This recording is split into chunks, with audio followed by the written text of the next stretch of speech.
les moments d'éloquence, les lieux d'éloquence sont innombrables. Un discours amoureux, c'est l'éloquence. Pour être plus concret, un entretien d'embauche, c'est l'éloquence. Une prise de position politique, médiatique, c'est encore de l'éloquence. Au fond, l'éloquence, c'est tout ce qui dit pour l'autre, pour faire naître une conviction. Adolescent qui veut dire « je veux devenir un orateur », je répète jusqu'à la lassitude, lisez, lisez, lisez, parlez, parlez tout le temps, fréquentez le génie des autres, l'imitatio maiorum, fréquentez le génie des autres, et soyez infiniment exigeant avec vous-même. Ne vous pardonnez rien. La parole est trop importante pour emporter le pardon. Votre pardon. C'est un orateur hors pair, un avocat adulé par ses pairs et un improvisateur extraordinaire. L'avocat suisse Marc Monod nous a reçus dans son cabinet à Genève pour une interview exceptionnelle. Il nous parlera dans un premier temps de son parcours, de littérature et du métier d'avocat. Et puis, il nous parlera dans un second temps de sa vision de l'éloquence et il vous transmettra ses conseils pour devenir des orateurs et des oratrices. Alors, très bon visionnage à toutes et à tous et à très bientôt.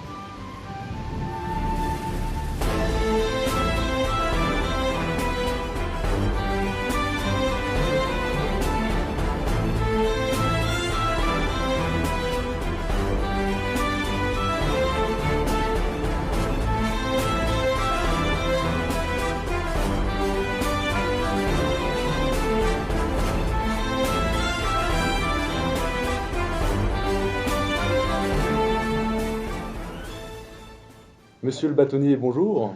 Bonjour. Le plus grand orateur francophone vivant. C'est ainsi que vos confrères vous surnomment, à l'instar d'Hervé Temim ou d'Éric Dupond-Moretti. Alors avec l'équipe de Parole d'Avocat, nous voulions le vérifier par nous-mêmes. Et donc nous sommes ici dans votre bureau à Genève et vous nous avez fait la gentillesse d'accepter notre invitation. Nous allons parler d'éloquence, de votre parcours, de littérature et du métier d'avocat. Et pour commencer cet entretien, je souhaiterais savoir comment vous êtes devenu avocat, par défaut, par hasard, par passion, par vocation. Je vais vous le dire, mais d'abord, et ce n'est pas de la modestie feinte, le plus grand orateur francophone vivant, ceux qui le disent et ceux qui me le disent, au fond, me le disent pas par amitié, pas par lucidité. Et il y a une multitude d'orateurs, et puis il y a de multiples manières d'être orateur.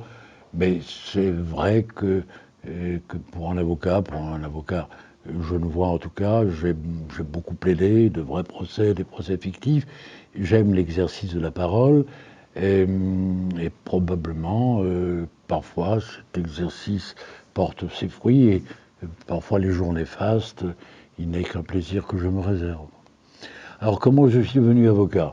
Alors, je ne sais pas si ça présente un intérêt universel, mais mes parents, mon père était diplomate, et j'étais plutôt un adolescent docile, je n'étais pas dans la révolte, dans le meurtre du père ou l'idée du père, et je voulais être diplomate comme papa, mais j'avais une vision un peu naïve de ce qu'était un diplomate, au-delà de mon père. Je pensais que l'on était immédiatement ambassadeur, que l'on était comme Claudel à Pékin, ou comme Paul Morand, comme Saint-Jean de Perse, Alexis Léger-Léger. Donc, je liais déjà le métier de diplomate à celui d'un type de pouvoir et d'un pouvoir lié à la parole. Et je le liais déjà beaucoup à la littérature, parce que je lis presque toujours tout à la littérature. Et puis quand j'ai eu votre âge, quand j'ai eu 20 ans, je me suis présenté à Berne pour passer le concours, et voilà qu'un fonctionnaire me décourage complètement parce qu'il me tient des propos concrets. Alors ça, je l'ai déjà dit 1000 fois, mais j'ai ceci de fragile, je n'aime pas les propos concrets. J'aime l'abstraction, j'aime l'idée, j'aime le concept, et quand on me parle de ce que je peux devenir, et qu'on me parle de classe d'âge, de rémunération, de rang et d'ambition, pas l'ambition conçue comme une exigence qu'on se réserve, mais l'ambition comme un vouloir cela ne me va pas. Alors il m'a tenu des propos concrets, puis il m'a dit que j'étais trop jeune, et il m'a dit, mais écoutez, faites autre chose et revenez dans 2 ans. J'ai fait un stage d'avocat, et là j'ai fait une rencontre majeure, qui était mon maître de stage, que j'ai passionnément aimé, que j'ai admiré. Je trouve que l'admiration est une des formes réussies de l'amour. Et je me suis dit, voilà, si d'être avocat, c'est être cet homme-là, cette incarnation-là, alors je veux être avocat. Alors je le suis devenu. Et puis depuis, si je pose un regard rétrospectif sur ma vie, je n'aurais pas conçu d'être autre chose. Mais vous savez, les vocations, vous le vivrez sans aucun doute. C'est le regard rétrospectif que l'on pose sur sa vie. Et si on a eu une vie heureuse, si on peut dire après tout, cette vie fut belle, alors on dit j'étais fait pour cette vie-là. Donc ma vocation d'avocat, c'est le regard que je pose sur le fait que je le suis depuis 55 ans et que je suis heureux de l'être, que j'ai encore cette vibration première, j'aime encore le combat, j'aime ces nuits intranquilles, et quand quelqu'un vient frapper à ma porte en disant voici ma peine, mon chagrin, voici mes douleurs, voulez-vous porter ma vie un certain temps, d'être l'observateur engagé, pour reprendre une formule de Raymond Aron, de la vie des autres et la porter un certain temps, d'essuyer les larmes, de rétablir les harmonies. Tout ça reste une chose qui m'est totalement essentielle. Et c'est pour ça qu'il m'arrive de soutenir, on me demande, et peut-être me demanderez-vous, quelles sont les aptitudes de l'avocat. Elles sont innombrables. Mais je dis, il faut une intelligence cordiale. Et il y a un livre de Finkielkraut, une immense intelligence que vous savez, qui a écrit un livre qui s'appelle Le cœur intelligent. Parce que je crois qu'un prophète disait à Dieu, donne-moi un cœur intelligent. Et moi, dans une antiphrase, je dis, si je devais demander quelque chose à Dieu ou à son hypothèse, donne-moi une intelligence cordiale. L'intelligence d'abord. Mais cette intelligence que le cœur prolonge, que le cœur tempère, que le cœur amoindrit sans la dégrader. Et je pense que ce qu'il faut souhaiter à un avocat, c'est l'intelligence. Ensuite, on peut débattre de ce qu'elle contient ou de ce qu'elle représente, mais aussi ce cœur qui la prolonge. Le cœur qui serait au-delà de l'intelligence, une méta-intelligence. Et voilà pour l'avocat. Et donc je suis devenu avocat, je n'en ai eu que du bonheur, et j'en ai encore avec la même intensité, parfois un peu fatigué par les travaux et les jours, mais c'est encore un enthousiasme, donc je porte le Dieu en moi. Et est-ce que le métier d'avocat a muté depuis vos débuts? Oui, il a beaucoup, beaucoup changé. Alors, faut-il s'en réjouir ou non? D'abord, il faut se résigner parce qu'il l'est. Mais disons, l'avocat que j'appelais, qu'on peut appeler cicéronien, qui est la longue tradition, c'est-à-dire un homme, une femme bien sûr, familier des arts, des lettres, de la psychologie, de l'histoire, qui de surcroît sait le droit, et qui place l'homme au centre de toute chose. Aujourd'hui on appellerait ça de l'humanisme, mais place vraiment l'homme au centre de toute chose. Et ça, c'était la tradition non pas à laquelle je prétends appartenir, mais à laquelle j'aurais tendu sans y prétendre. Aujourd'hui, les avocats sont devenus des spécialistes. Et ce qui est infiniment noble, ça requiert de l'intelligence, du savoir, aussi de l'énergie, mais ce n'est plus le même embrasement. Et si vous êtes un spécialiste des fusions et des acquisitions, une fois d'accord, je souligne que ça suppose beaucoup d'aptitudes. Mais ce n'est pas la même chose que d'être en cour d'assises en défendant l'honneur, et hier encore, la tête d'un homme. C'est pas la même intensité. Et puis je crains les spécialistes, parce que souvent on me a demandé comment faut-il se spécialiser. Mon conseil, c'est de dire surtout ne vous spécialisez pas. Vous avez l'incroyable chance de pouvoir un même jour, à 8 heures, être en cour d'assises à la partie civile. Toutes nos journées ne sont pas comme ça. à 11 heures, rendre une sentence arbitrale. Euh, à 2 heures de l'après-midi, essayer de concilier, de rétablir une harmonie. Et puis le soir, être à la défense d'un assassin innocent. Imaginez quelles journées ont cette intensité, quelles journées ont cette incroyable diversité. Et alors je dis, aimez la diversité de ce métier. Et puis ensuite, le hasard de la vie, les causes, font qu'on vous recherchera plutôt pour ce type de combat que pour tel autre. Mais c'est les autres qui vous spécialisent, c'est pas votre volonté. Je trouve que de décider, je veux être un fiscaliste, ou même de dire je veux être un pénaliste, c'est se mutiler. Et donc, je dis aux jeunes gens, gardez cette merveilleuse ouverture où tout est possible. Et puis, le hasard de la vie, la chance, qui joue certainement un rôle important dans ce que nous devenons, fera que vous serez recherché, que vous approfondirez tel thème et telle manière. Mais ne le faites pas par décret, c'est vous amoindrir, permettez que la vie en dispose pour partie. Vous avez confié lors d'une émission à la radio-télévision suisse que ne pas paraître insuffisant au regard de ma mère a été une préoccupation obsessionnelle. Mais Et ça, comment savez-vous ça? J'ai vraiment dit ça? oui, oui, oui. Oui, alors c'est très impudique. Mais c'est vrai que ma mère a été un des grands personnages de ma vie. Et puisqu'on évoquait tout à l'heure le meurtre du père psychanalytique, j'étais certainement amoureux avec chasteté de ma mère. Elle concevait que l'amour est une exigence et que l'exigence est amour. Et donc, lui plaire, c'était être aimé par elle.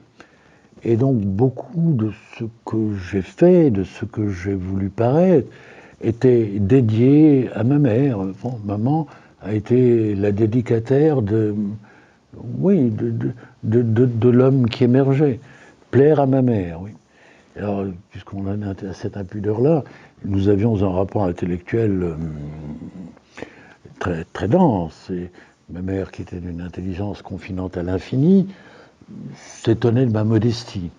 Et donc, quand je lui écrivais des lettres, je crois que j'ai déjà raconté cette histoire, elle me les renvoyait, non seulement en corrigeant les fautes d'orthographe, mais de surcroît en disant, si dire l'amour n'est dit que comme cela, alors ce n'est pas un amour qui vaut. Et donc, ma mère me disait que de dire l'amour, c'est faire naître l'amour, et que d'être insuffisant dans l'amour que l'on dit, c'est être insuffisant dans l'amour que l'on ressent. Ça, c'était ma relation énamourée, chastement énamourée avec ma mère. Nous vous écoutons depuis tout à l'heure, monsieur le bâtonnier, et finalement vous parlez comme un écrivain écrirait. Vous-même, lors de votre jeunesse, vous rêviez d'être écrivain à la manière d'un Paul Valéry. Pourtant, vous n'avez jamais écrit un mot de votre vie. Pourquoi ce paradoxe? Écoutez, c'est vrai que vous avez la fameuse phrase de Victor Hugo, je serai Chateaubriand ou rien. Et puis il est devenu Victor Hugo. Et moi, aux alentours de 16 ans, 15 ans, 16 ans, quand j'ai basculé dans l'univers des livres, j'avais une totale passion, qui demeure, pour Paul Valéry, Monsieur Test, et aussi sa poésie. Et j'ai dû me dire, de manière enfantine, je ne serai pas le Valéry ou rien. Le problème, c'est que très vite, je me suis aperçu que je n'étais rien. Et donc, toute ma vie, c'était qu'est-ce qu'on fait avec rien? Et j'ai tenté de faire quelque chose avec rien. Mais vous avez quand même fait des dérogations, puisque tout à l'heure on parlait de cet épisode avec quand vous dictiez vos lettres d'amour à vos camarades Oui. lors lors de votre service militaire. Non, mais je dicte toujours. Je n'ai jamais écrit une ligne. Mais ça, c'est une forme mentale que vous pouvez aussi avoir. C'est-à-dire que la parole, que l'expression est liée à la parole beaucoup plus qu'à l'écrit. Beaucoup de gens disent, mais moi, pour écrire, je dois avoir une feuille blanche. Et je commence à penser lorsque je fais le mouvement de la main. C'est le mouvement de la main qui détermine mon aptitude à penser. Moi, c'est simplement les mots. Il faut que les mots me viennent, et comme je le soutiens, l'idée devient claire lorsqu'on trouve les mots. Avant, c'est une sorte d'intuition aléatoire, et seuls les mots la réalisent. Alors effectivement, je n'ai jamais rien écrit, mais il m'est arrivé de dicter vous évoquez cette anecdote qui m'attendrit au service militaire où j'étais très bizuté, pour mille raisons. À un certain moment, mes camarades, qui étaient des paysans vaudois, forts, denses, terriens, plus dans le réel que dans la spéculation, on pensait que je pouvais servir à quelque chose dans mes fragilités d'alors.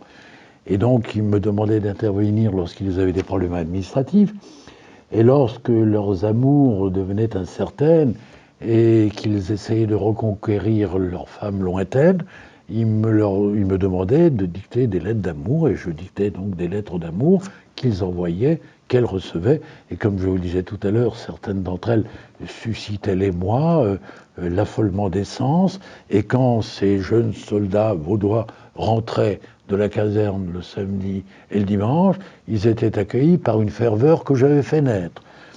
Et donc j'ai beaucoup aimé ce temps-là, parce que de faire naître l'amour que d'autres cueillent, c'est Cyrano, faire naître l'amour que d'autres cueillent est souvent un plaisir délicat. Et quel est le livre qui vous a marqué pendant votre jeunesse? À l'époque, donc nous parlons d'il y a 60 ans, les livres que nous lisions au collège, on en lisait beaucoup, parce que j'étais au collège Calvin, qui est un collège classique, où il y avait toute une tradition de culture, et donc il y avait ceux qui faisaient les Grecs, du grec et du latin, et puis il y avait ceux qui ne faisaient que du latin, et puis il y avait les vilains et les damnés de la terre, c'est les scientifiques, et puis je crois, mais je les ai jamais croisés, il y avait même une section sportive. Bon. Alors, et nous avions un snobisme intellectuel vrai. Hein. Et donc nous nous mesurions le matin aux livres que nous avions lus. On trichait, bien sûr, mais quand je voyais mes camarades, à l'époque, ce n'était pas mixte, il y avait que des garçons. Quand je voyais les camarades le matin, ils ne me racontaient pas leur nuit de débauche, ils ne me disaient pas où ils avaient dansé le tango, ils me disaient j'ai lu Plutarque, j'ai lu Homère, et puis allons-y, Andrama, Enépé, Moussa, Polytropone. Et nous nous aimions pour cela. Nous nous aimions pour cela. Et alors, les lectures que nous avions étaient très diverses, beaucoup les anciens, mais deux livres étaient majeurs, et c'était Valérie, bien sûr, Monsieur Test et le logbook de Monsieur Test, mais aussi André Gide. Nathanaël, je t'apprendrai la ferveur. Et donc nous avions à la fois des lectures autour de Valérie sur ce que peut l'esprit, la fameuse chimère intellectuelle, ce que peut l'intelligence, les possibles de l'intelligence, les chevauchées de l'intelligence dans ce que peut l'idée. Et puis, nous avions l'hédonisme de Gide qui nous invitait à considérer que la vie doit être ressentie et pas pensée, et qui nous invitait à la ferveur. Vous savez, je t'apprendrai, Nathanaël, je t'apprendrai la ferveur. Et la ferveur, c'est une intensité, et c'est plutôt une intensité d'essence. Et nous étions voguant de l'un à l'autre, nous revendiquant soudainement de tel maître, et puis changeant d'alliance, mais nous lisions beaucoup, beaucoup, beaucoup. Nous n'étions pas loin de penser, ce que parfois, dans mes moments de stupidité, je pense encore, que l'homme ne vaut pas, que l'homme est l'addition des livres qu'il a lus. Précisément, parce que comme je l'évoquais tout à l'heure en commentant Voltaire, les livres que nous avons lus, c'est pas simplement un savoir, c'est ce par un léger mimétisme, nous devenons grands et profonds par la grandeur et la profondeur de l'autre. Enfin, les livres nous édifient, nous construisent. Et donc, je lisais beaucoup, beaucoup. Mais c'est une réflexion aussi qui me vient, c'est que qu'est-ce qui fait qu'on lit beaucoup? C'est aussi parce que nos parents ont une bibliothèque. Alors, je ne suis pas un grand sectateur de l'égalité, même j'en suis le contempteur résolu, une pathologie très française, mais je me dis parfois qu'il y a des inégalités injustes. Les inégalités qui résultent de la différence de talent, de mérite, d'énergie, de caractère, je les trouve heureuses, je les trouve fécondes et séminales. Et je trouve navrant que l'on promène ce faible niveau égalisateur sur ces inégalités de la nature. La nature a ses hiérarchies, je les trouve une fois encore heureuses. Et, bon. Mais il y a des inégalités qui sont insupportables. Alors je disais trop longuement cela, parce que qu'est-ce qui fait que vous êtes né dans un milieu où vous avez une bibliothèque ou un milieu où il n'y en a pas? Et alors ça, je comprends bien qu'il faut politiquement tout faire pour que tout le monde ait des bibliothèques, où tout le monde ait accès à des bibliothèques. Et puis il y a encore une chose que je crois avoir déjà raconté. Un jour, j'étais chez Fabienne Servan-Schreiber, qui est une femme d'une culture infinie et d'une immense intelligence, qui est une femme de gauche, ce que je ne suis résolument pas, ni femme ni de gauche. Et aucune mutation n'est en vue. Mais il va me préparer un café et j'en profite pour avoir l'indiscrétion de regarder une bibliothèque. C'est très indiscret de regarder une bibliothèque. C'est beaucoup plus indiscret que d'ouvrir des tiroirs. Et alors je voyais dans cette bibliothèque Marx, Lénine, Frantz Fanon, enfin, 1000 choses, Trotsky. Et quand elle revient, je me dis, au fond, si dans la bibliothèque de mon père et de ma mère, j'avais eu ces lectures-là, si elles avaient été mes premières lectures naturelles, plutôt que d'y trouver ou les anciens, ou pour être plus moderne, ou retrouver le temps que nous évoquions, plutôt que de trouver Tocqueville, ou Barrès, ou Maurras. Quel homme serais-je devenu? Je serais devenu tout autre, autour de cette idée que la lecture vous construit et vous détermine, et ordonne ce que vous devenez. Alors il y a quelque chose de tellement aléatoire dans ce qui fait le certain, être né dans un milieu cultivé ou dans un milieu qui n'a pas de bibliothèque, et puis trouver dans cette bibliothèque tel livre, telle orientation.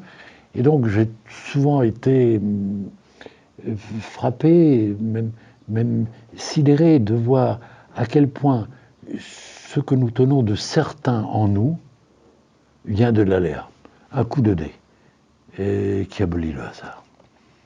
Et que vous inspire l'éducation nationale en France?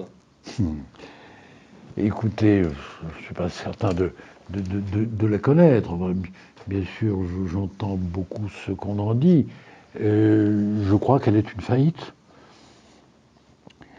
Mais ensuite, il faudrait certainement être plus nuancé.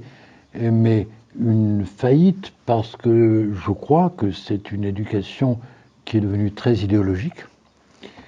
Je crois que c'est une éducation qui est très rousseauiste et bourdieuxarde.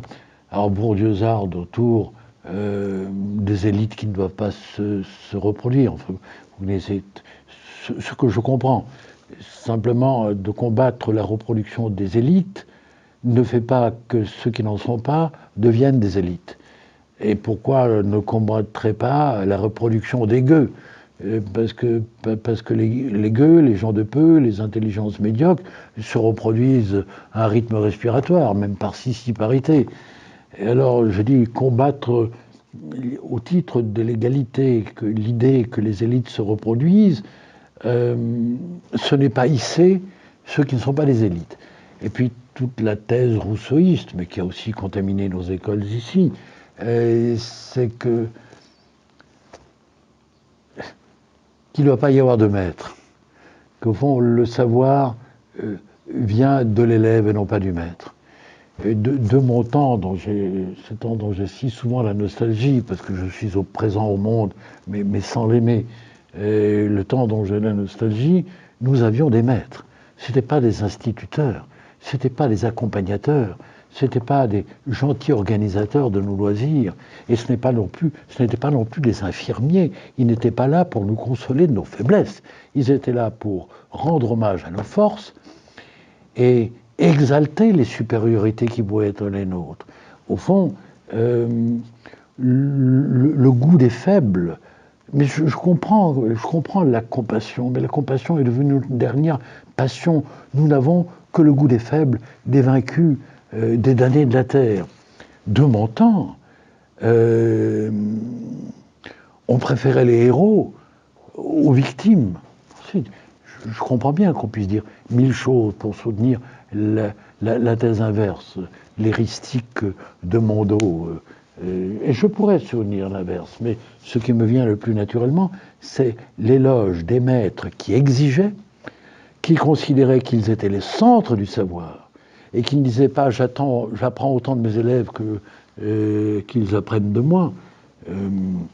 Leur savoir tombait sur nous en pluie d'or. Et j'aimais ce temps où le savoir tombe en pluie d'or. Nous allons maintenant parler d'éloquence. C'est un thème qui intéresse beaucoup notre public. C'est aussi votre marque de fabrique, nous l'avons bien compris. Pourquoi l'éloquence est-elle si importante à vos yeux?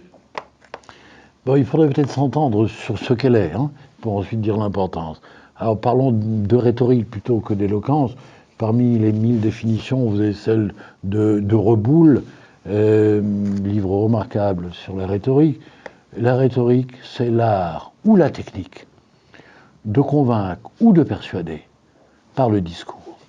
Et vous voyez d'emblée que dans cette définition, il y a toute une série de questions qui se posent. Art ou technique? Et c'est tout à fait essentiel de savoir si c'est l'un ou l'autre. Parce que si c'est un art, les dieux généreux y ont veillé. Les fées autour de votre berceau. C'est le fameux don d'Hermès à Pandore. Et alors donc ceux qui n'ont pas été frappés par cette grâce, qui fassent autre chose. Si on dit que c'est une technique, alors ça veut dire que c'est quelque chose que l'on peut apprendre. Donc au fond, de considérer que la rhétorique est une technique plus qu'un art, c'est pour ne pas décourager les mortels et les prétendants. Alors moi je pense que c'est beaucoup un don. C'est injuste, comme tous les dons seraient injustes, mais ensuite devant un tribunal incertain, et Dieu réparera ses injustices. Mais je pense que c'est un don. Mais on peut soutenir, et il faut souhaiter que ce soit aussi pour partie une technique, de telle sorte que tout le monde peut en faire l'apprentissage. Ensuite, pour en faire l'apprentissage d'une technique, il faut être doué, donc on revient au don. Ensuite, de convaincre ou de persuader. Là aussi, ce n'est pas la même chose. Convaincre, c'est de l'ordre de l'argumentaire. C'est à l'intelligence que vous parlez. Persuader, c'est plus vaste. C'est aussi émouvoir, c'est aussi distraire. Et ce que Cicéron énonçait, s'agissant de l'éloquence, c'est docere, movere, et oui, la mémoire de vieillesse, quel naufrage. Docere, dicere et delectare. C'est donc enseigner, dire, et delectare, c'est charmer. Si j'en reviens maintenant à la définition de la rhétorique comme étant une technique de persuader, pas simplement de convaincre, c'est lorsqu'elle se met à charmer, et lorsqu'elle se met à émouvoir, lorsqu'elle vise, dans une vision dualiste de l'être, lorsqu'elle vise le cœur, elle ne vise pas simplement le cerveau et notre système neuronal, et ses syntagmes et ses synapses. Et donc, par le discours, je finis ma définition, art ou technique de convaincre et de persuader par le discours, qu'est-ce que c'est qu'un discours? Le discours, la première idée qui nous vient, c'est l'assemblage des mots, c'est l'ordonnancement des mots. Mais l'image parle. L'image parle. Et quand Roland Barthes disait « l'image aura un jour le dernier mot », je crois que nous vivons le temps de cette suprématie de l'image sur la parole. Alors, faut-il s'en réjouir ou non? Moi, je pense que l'image dit moins que la parole ne peut dire, que l'image est plus autoritaire parce qu'elle dicte le sens, tandis que la parole fait naître les possibles du sens. Mais on peut nuancer à l'infini. Mais quand je dis le discours, il n'est pas simplement la parole, il est aussi l'image. Un panneau publicitaire est un discours. Euh, oui, enfin, tout devient discours. Alors ça, c'est une définition possible de la rhétorique. Alors pour reprendre un ancien, Caton, non pas Caton d'Utique, mais Caton l'Ancien, il disait qu'un orateur, c'est vir bonus, ars dicendi peritus. Un homme bien, qui pose toute la question de la morale avec l'éloquence. Un homme de bien, vir bonus, ars dicendi peritus, expert dans l'art de dire. Donc, vous voyez, c'est une autre définition possible. Mais ce qui m'intéresse, par contraste avec la première, qui ne faisait que définir un savoir, peut-être même un savoir-faire, c'est que Caton dit que l'orateur est un homme de bien. Et c'est toute la question de la morale. Et c'est une question infiniment importante pour les avocats que vous serez, pour les plaideurs que vous serez. C'est une question infiniment importante. Est-ce que ce qu'on dit doit être juste, au sens de justesse? Est-ce qu'il doit être juste au sens de justice? Ou peut-on, quand on plaide, quand on tente de convaincre, dire non pas ce que l'on pense, non pas ce que l'on ressent, mais ce qu'on veut que l'autre pense?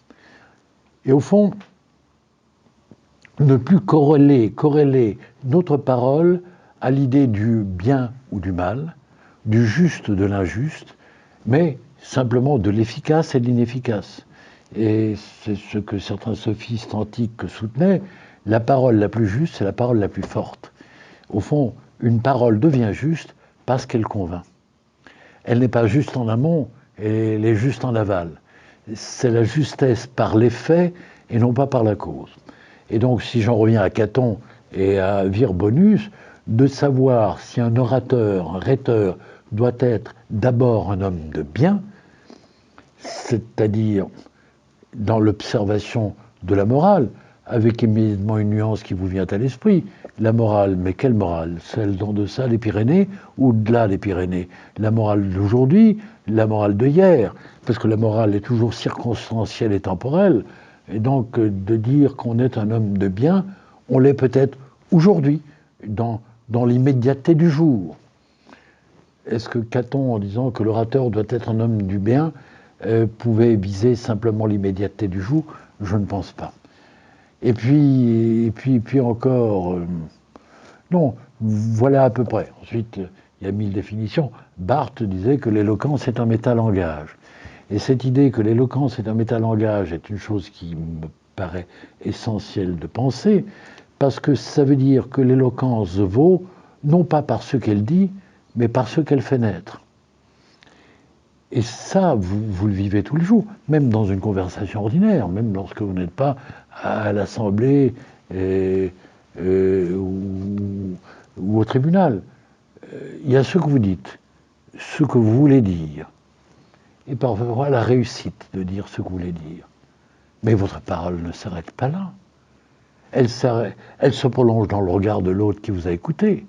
Vous pensez que vous soliloquez, pas du tout. Là, je soliloque parce que je suis seul à parler. Mais votre visage qui me répond de 1000 manières, fait qu'à vrai dire, je crois soliloquer, mais je dialogue. Et cette idée que la parole naît de l'autre, et Montaigne disait quelque chose de semblable, la parole appartient pour moitié à celui qui l'écoute, c'est très important quand vous êtes un plaideur. Et d'entrer dans cette idée du dialogue, c'est ma parole, j'en ai peu ou prou la maîtrise, mais tout ne s'arrête pas à ma parole. Qu'est-ce qui naît après? Ici, le fameux thème, la musique après Mozart, c'est encore Mozart, ou c'est encore de la musique, ou le silence après la musique de Mozart, c'est encore de la musique. Voilà des définitions possibles. Je vous ai donné celle de Reboul, celle le métalangage de Roland Barthes et celle de Caton l'Ancien. Alors pourquoi est-ce que je trouve que l'éloquence est si importante? C'est pas du tout parce que c'est mon métier. Parce qu'une fois encore, les moments d'éloquence, les lieux d'éloquence sont innombrables. Un discours amoureux, c'est de l'éloquence. Pour être plus concret, un entretien d'embauche, c'est de l'éloquence. Une prise de position politique, médiatique, c'est encore de l'éloquence. Au fond, l'éloquence, c'est tout ce qui dit pour l'autre, pour faire naître une conviction. Alors, l'avocat, c'est les juges. Après, ils prennent aussi position en public, mais l'avocat, c'est les juges. Notre parole, c'est ceux qui arrachent les juges à une conviction trop prompte, ou qui font naître une conviction qu'ils n'éprouvent pas encore, qu'ils les arrachent ou les extirpent à l'atonie de leur jour. Il n'y a rien de plus puissant que la parole. La parole est une arme fatale. Alors c'est très amusant, enfin, c'est divertissant de penser qu'une des désignations de la parole et de la persuasion, par les latins, c'est suave, c'est-à-dire douceur. Mais il y a aussi vaincre d'en convaincre, c'est-à-dire que la parole est à la fois une incroyable brutalité, mais elle est aussi une caresse. Elle est suave comme elle est fatale. Fatale dans le sens, pas simplement qui détermine un destin, mais qui provoque des morts, qui provoque la mort d'une idée. La mort d'une idée, c'est majeur. Donc je trouve que toutes nos vies sont éloquence. Et si je vous disais tout à l'heure l'importance de la lecture, Pline l'Ancien disait « cum libris loquor », je parle avec les livres. Et ce par quoi il voulait dire que la lecture est la mécanique vivante de l'éloquence. Moi, je ne connais, il y a quelques exceptions, mais je ne connais pas de grands orateurs qui ne soient d'abord d'immenses lecteurs. Et quels sont vos conseils aux jeunes hommes et aux jeunes femmes qui regarderont cet entretien et qui se diront j'ai envie de devenir un bon orateur? Vous leur conseillerez la lecture? Lisez, lisez, lisez. Et puis parlez tout le temps. Comprenez-moi bien. Nous avons, dans les relations humaines que nous avons, nous pouvons préférer la contention, la discrétion, la pudeur, les choses non dites, les actes d'amour aux paroles d'amour. Alors mon conseil serait de dire pas du tout. Dites, hasardez, tentez les mots et voyez ce qui naît de ces mots, non seulement pour la clarté de votre idée, c'est ce que je disais tout à l'heure, l'idée devient claire lorsqu'elle trouve les mots, mais ce qu'elle fait naître chez les autres. Il n'y a rien de plus fécond que la parole. Et donc à ceux qui voudraient devenir des orateurs, avocats ou pas avocats, lisez, parlez, prenez prétexte de tout. Parlez pas de choses concrètes, c'est très ennuyeux. Mais parlez d'idées, des idées, de la cause des idées, de la cause de la cause, pour être aristotélicien. Et puis, quand vous aurez lu, approchez l'être aimé en disant voilà ce que j'ai lu, je te raconte ce que j'ai lu. Lisez avec l'être que vous aimez, racontez-vous vos livres. Au lieu de vous parler des échéances. Vous voyez, enfin, si on peut, là aussi, c'est une liberté que seule parfois l'abondance donne, parfois la vie concrète requiert et vous a fait dit. Donc mon conseil, lisez, lisez, lisez, parlez des livres, parlez en toutes circonstances, et puis soyez votre propre censeur. Quand quelque chose vous est venu, il ne s'agit pas de s'écouter parler parce qu'on s'écouterait avec complaisance, mais quand quelque chose vous est venu, soyez le juge sévère de vous-même, en disant c'était approximatif, c'était pas un jour faste, cette parole était incertaine, on peut faire mieux. Comme ma mère que j'évoquais tout à l'heure, elle me renvoyait mes lettres d'amour en trouvant que l'expression était insuffisante. Non, je vous en prie. Et quelles sont les clés d'un discours qui convainc, qui persuade? Les techniques, Je crois qu'on évoquait tout à l'heure, il y a les orateurs qui sont des orateurs de mémoire. Il y a des orateurs qui sont des orateurs de texte, et même de merveilleux orateurs. Et puis il y a ce que moi je considère l'aristocratie, sans prétendre en être, mais qui est l'improvisateur. L'improvisateur écoute sa parole intérieure. En un lieu, en un temps, une seule parole accomplie. C'est quasiment les règles de Boileau sur la tragédie. Un procès est une tragédie. Mais pour être en ce lieu et en ce temps, il ne faut pas venir de loin. Il faut être dans l'instantanéité de la réaction, au témoignage des uns, aux paroles des autres. Et si on n'est pas un improvisateur, on n'est pas dans l'instantanéité de la parole. Et donc la parole porte moins. Je préfère une parole qui a ses repentirs, ses insuffisances, mais dont l'interlocuteur pense qu'elle est faite pour lui, et qu'elle lui est dédiée, à la parole de ma mémoire qui est un autre rythme, ou à la parole de la lecture, parce que j'ai passé quelques nuits sans sommeil à rédiger un texte qui n'a pas l'immédiateté nécessaire.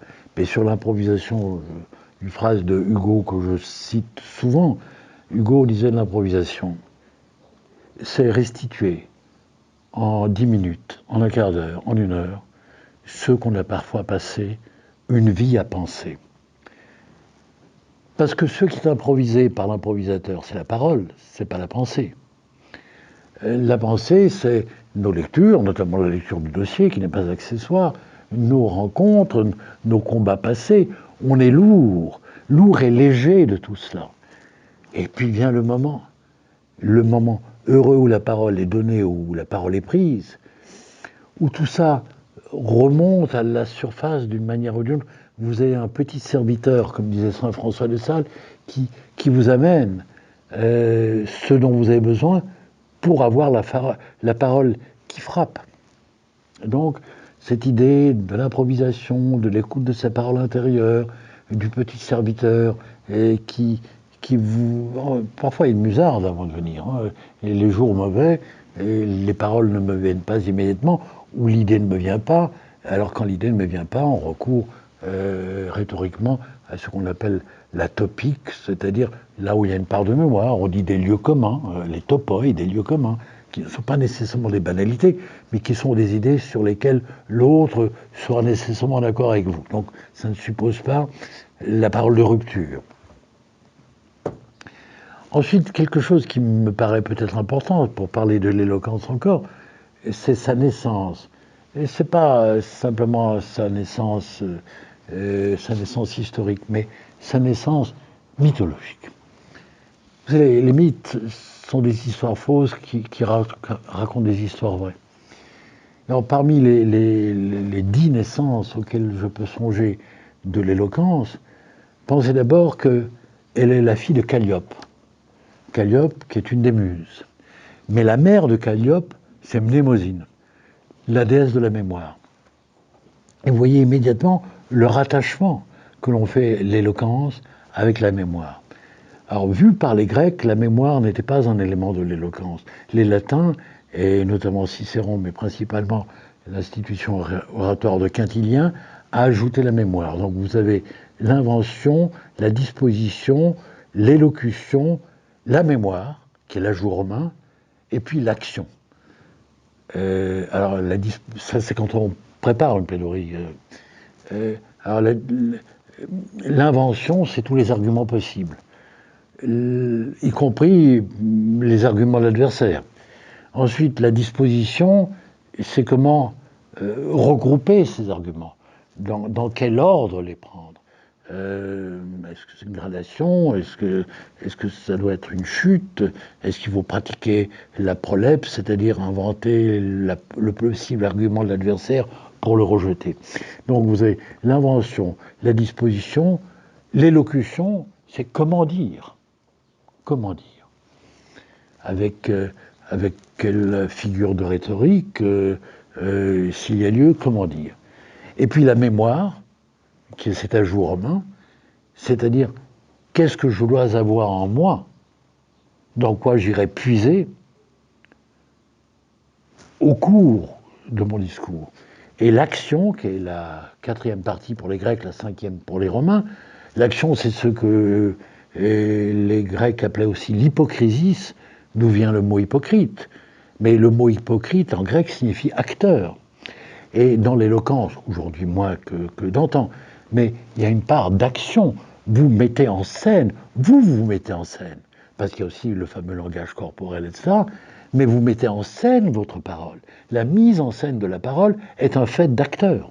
Donc c'est la fameuse hypocrisie. Alors maintenant, je vous disais trop longuement, une des naissances possibles, c'est Calliope, fille de Mnémosyne.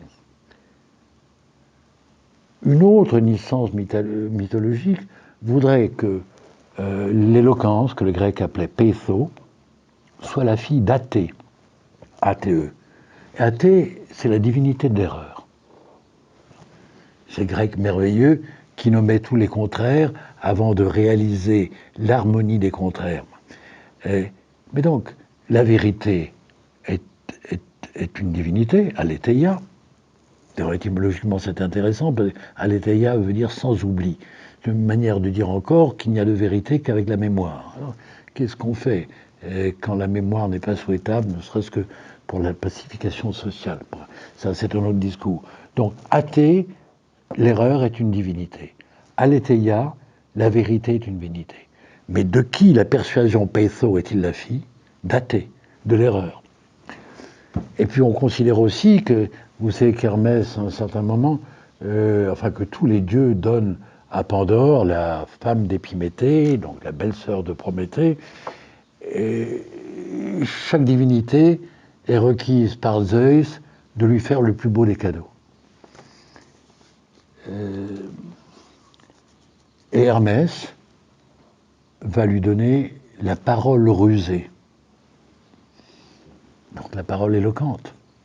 La parole éloquente. Et de penser que le cadeau conçu par les dieux à Pandore, c'est je te donne la parole. Mais pas la parole ordinaire, la parole rusée, c'est-à-dire la parole qui sait contourner, qui sait faire naître, pas simplement la parole qui dit, ce qu'on disait tout à l'heure, la parole féconde.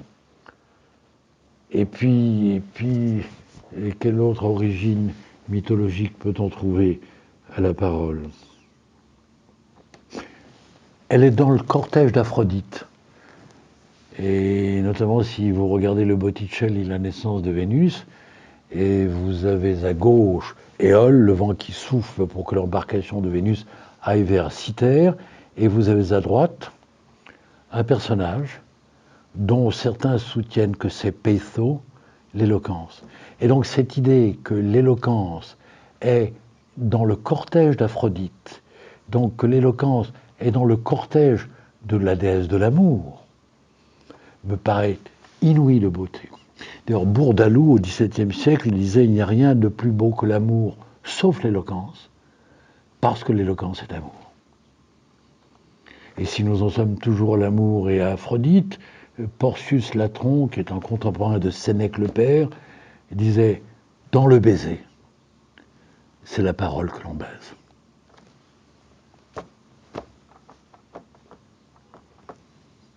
L'éloquence, qu'elle soit judiciaire ou politique, est-ce qu'elle est morte, à votre avis? Une forme d'éloquence, sans doute.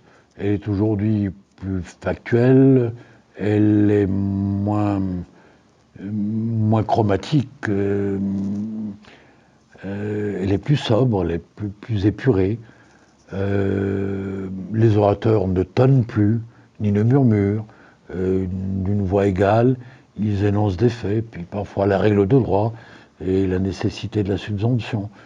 Non, alors assurément, on ne plaide pas aujourd'hui comme on plaidait il y a 50 ans, a fortiori comme plaidaient les grands plaideurs du 19e ou du 18e, les grands orateurs révolutionnaires. On ne peut que reconstituer, n'est-ce pas? Et comment ils plaidaient. Mais la lecture de leurs interventions à l'Assemblée, il faut faire la lecture à voix haute. Des orateurs inouïs.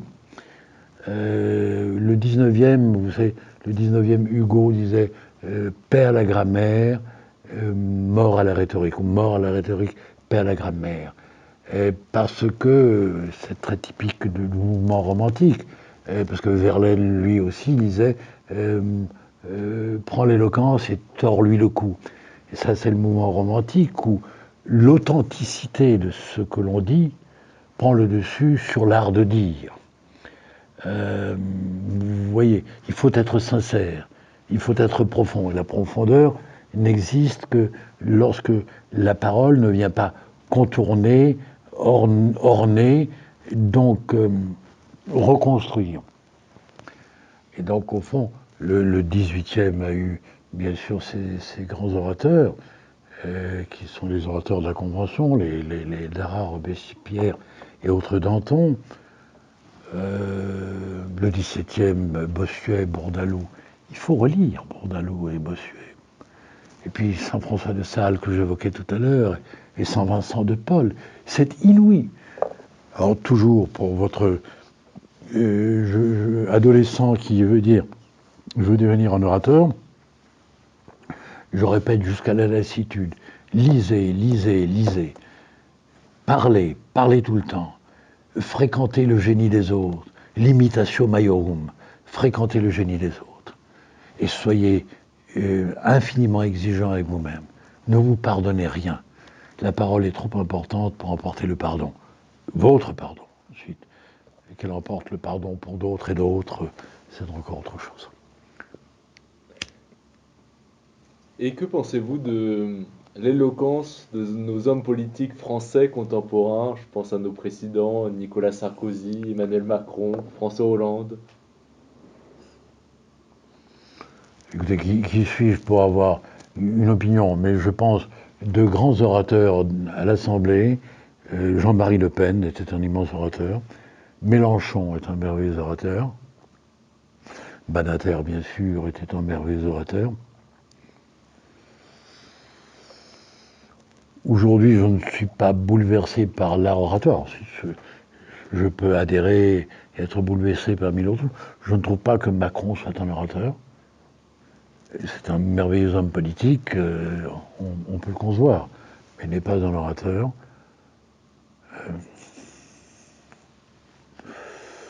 Hollande était objectivement nul, mais une fois encore, il avait des profondeurs, des idées, et il avait mille vertus. Mais si on est simplement en train de parler de la vertu oratoire, Hollande était d'une grande modestie, Macron d'une certaine modestie, et Sarkozy parce qu'il était avocat, et comme j'ai de l'amitié persistante pour lui, je l'ai connu quand il était petit. Et quand il était avocat, il était le collaborateur ou stagiaire du bâtonnier Danet, qui était un des grands bâtonniers, un immense bâtonnier de Paris. Un jour, je suis chez lui, j'étais bâtonnier à Genève. Nous avions une amitié fraternelle, belle, profonde, Danet et moi. Il me raccompagne et il me dit, je vais te présenter mon collaborateur. Alors, il ouvre une petite pièce, et puis sous une pile de dossiers, je vois quelqu'un qui se hisse, mais pas trop non plus, et qui me dit des choses respectueuses et aimables. Et puis Danet de me dire, il s'appelle Sarkozy, je ne sais pas s'il fera un merveilleux avocat, il sera un merveilleux homme politique. Son destin est politique, il avait 22 ans. Son destin, il donnera une mesure superbe en politique. Et puis il a été un très bon avocat, il est un très bon avocat, et il est aujourd'hui un très bon avocat. Mais donc, je trouve des 3 ou 4 que vous avez énoncés, il était le meilleur orateur en termes comparés. Mais aujourd'hui, non, Le Pen plus, d'abord parce qu'il n'est plus à l'Assemblée, et que sa fille n'a sûrement pas son talent. Mais Mélenchon, tout ce qu'il dit me contrarie, mais le talent pour le dire, la force de persuasion qu'il a sienne, il embrase. C'est une éloquence qui dynamite, qui boute le feu.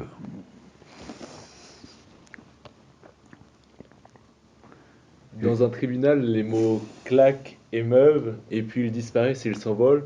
Que restera-t-il au fond de toutes ces plaidoiries, de toutes ces paroles prononcées?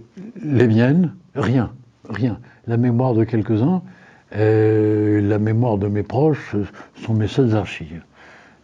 Alors maintenant, on commence, je parle des procès réels, ensuite des procès fictifs.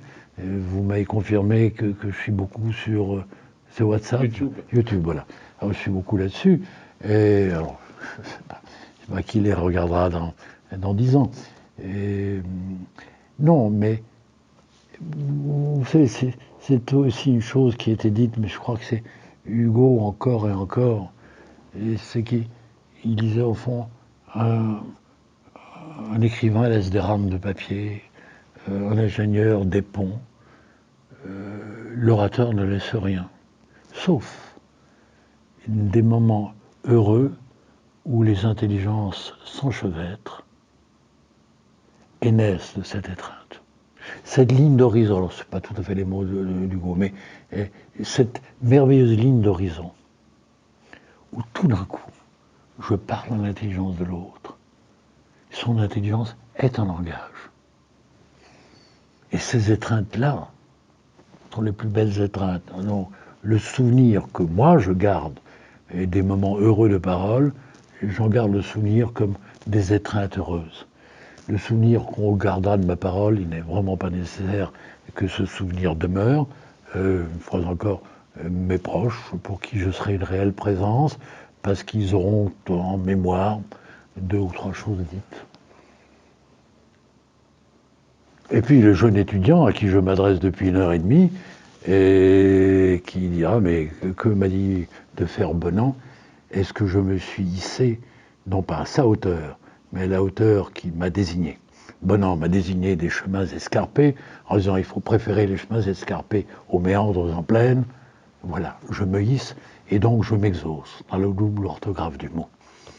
Et la dernière question de cet entretien, si Dieu existe, qu'aimeriez-vous l'entendre vous dire après votre mort? C'est le feu questionnaire de Proust. Hein. Et c'est pas le questionnaire de Proust, mais on l'attribue à Proust. Et Pivot, que j'aime beaucoup, une merveille d'intelligence et de culture. Voilà, quelqu'un qui a suscité, qui a amené au monde de la lecture, au monde des livres, des multitudes. Le nombre de personnes qui lisent, parce que Pivot les a incités à lire. Alors, Pivot avait fait aussi ce questionnaire de Proust, mais alors il avait un peu changé, et je crois qu'un jour il me l'avait fait faire, et je lui avais dit au fond, si Dieu existe, que voudriez-vous qu'il vous dise? Je crois que j'avais dit enfin, je m'ennuyais. C'est bien sûr en dérision de moi-même. Et non, me dirait-il, vous voyez, non, Dieu tutoie. Tu vois, j'existe. Tu me tenais pour une hypothèse heureuse ou néfaste, en fonction de ce que j'ai fait des hommes. Et te voilà, je vais te mettre à ma gauche, puisque la droite est réservée aux simples en esprit, mais constate d'abord que j'existe. Je suis. Je suis autre chose qu'une espérance. L'humilité de Dieu est une chose qui m'amuserait beaucoup. Un jour, j'avais programmé de faire le procès de Dieu à Paris. Je me demande si ce n'était pas avec ou contre Le Borgne. Charrière-Bournazel. Ou Charrière-Bournazel. Et puis je n'avais pas pu aller parce que j'étais malade. Et alors je crois qu'il a eu lieu. Mais oui, avec Solange Doumik à votre place, il me semble. Voilà. Qui m'a-t-on dit, a été très très doué. Très très doué. Oui. On me l'a dit à de multiples fois. Et donc cette idée du procès de Dieu, c'est le rêve d'un avocat. D'être à la défense, oui. Mais il faut être plus imaginatif pour être à l'accusation. Parce que faire le procès d'une espérance, faut dire à l'homme cesse d'espérer et commence à vouloir. C'est ce que Sénèque disait, les lettres de Sénèque, ça me viendra un autre jour. Mais une des lettres de Sénèque à son disciple, c'était quand tu auras désappris à espérer, je t'apprendrai à vouloir.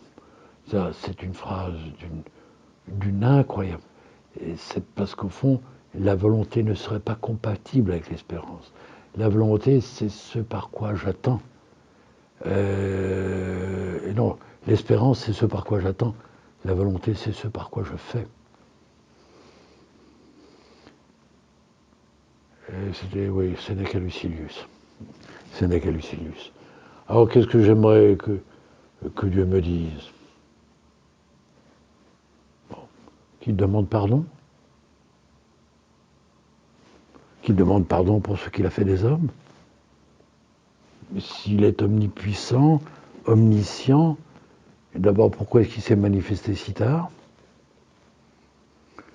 si on parle de l'idée que Dieu est le créateur et non pas la création de la créature, mais ça c'est l'inversion avec la mythologie. Dans la mythologie, manifestement, les dieux sont la projection des hommes. Puis tout d'un coup, l'idée est venue qu'il fallait inverser les rôles et que les hommes seraient les créatures de Dieu. Alors dans le rapport avec Dieu ou son hypothèse, qui est le créateur, qui est la créature? Et bien supposer qu'il soit le créateur, alors je trouverais assez juste qu'il demande pardon. Pas moi en particulier, j'ai une vie très caressée. Mais au nom de tous les miens, j'accueillerai le pardon que dirait Dieu. J'aimerais aussi l'entendre blâmer les théologiens qui ont inventé le libre arbitre pour l'exonérer, lui, de la responsabilité du mal. Encore une manière de dire, si le mal existe, c'est pas parce que Dieu le permet ou l'a voulu, mais parce que dans sa grandeur et sa générosité, il vous a laissé la liberté, et c'est l'usage malfaisant que vous faites de la liberté qui fait que le mal existe. Et donc le bien est le fait de Dieu, le mal est le fait de l'homme. De l'homme dans l'usage de sa liberté. Ensuite, qu'est-ce qui détermine une liberté? Encore Dieu, s'il est le créateur. Donc il est le contenu de la liberté qu'il nous donne, et donc il est coupable ou responsable du mal que notre liberté nous conduit à faire. C'est un jour où je n'aime pas Dieu. Merci beaucoup. Merci beaucoup, Je monsieur vous en prie. Bâtonnet, pour cet entretien scintillant.